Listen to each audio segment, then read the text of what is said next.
সারা দেশে ঝড়ের পরে যেমন আম কুড়ানোর জন্য ব্যস্ত হয়ে পড়ে মানুষ, ঠিক ঝিনাইদহের শৈলকুপায় মারামারির পরে ইট কুড়ানোর জন্য ব্যস্ত হয়ে পড়ে একদল নারীরা।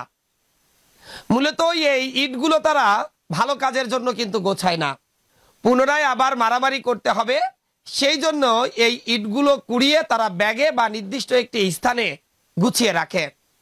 সাম্প্রতিক এমনই একটি দৃশ্য ধরা পড়েছে ঝিনাইদহের শৈলকুপা উপজেলার ডয়রা গ্রামে।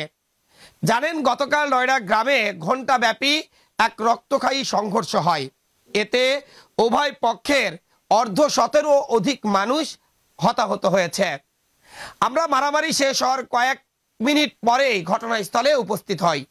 সেখানে গিয়ে দেখি ইট খুঁড়তে ব্যস্ত স্থানীয় নারীরা।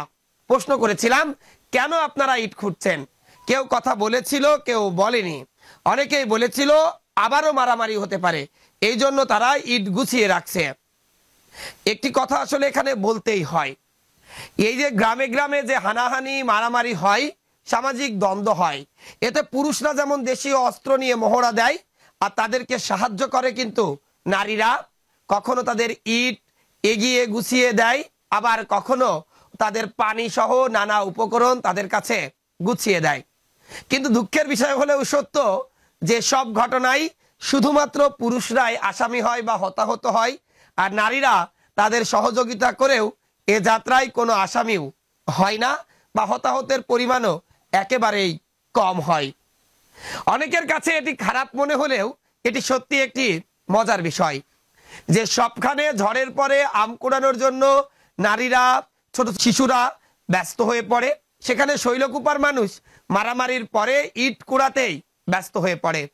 অনেকে আবার বলে এই ইট পড়ে রাস্তায় যান চলাচল ব্যাহত হবে, এজন্যই তারা রাস্তার উপর থেকে ইটগুলো সরিয়ে নির্দিষ্ট একটি স্থানে গাদি দিয়ে রাখে।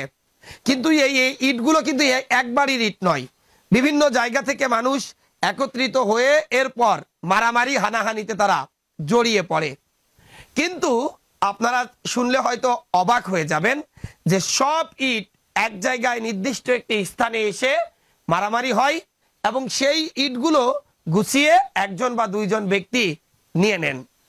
আসলে শৈলকুপার মারামারিতে ইটের ব্যবহারটা দীর্ঘদিনের। এখানে ইট দিয়ে এক পক্ষ আর এক পক্ষকে ঘায়েল করার চেষ্টা করে। সব মিলে বলা যায় দীর্ঘদিন ধরে শৈলকুপা উপজেলা যে অশান্ত, এই অশান্ত উপজেলাকে শান্ত করতে হবে এই চিন্তা চেতনা কারোর মধ্যেই নেই। গতকাল রয়রা গ্রামে গিয়ে দেখা যায় যে আসলে রয়রা গ্রামে কেন মারামারি হয়েছে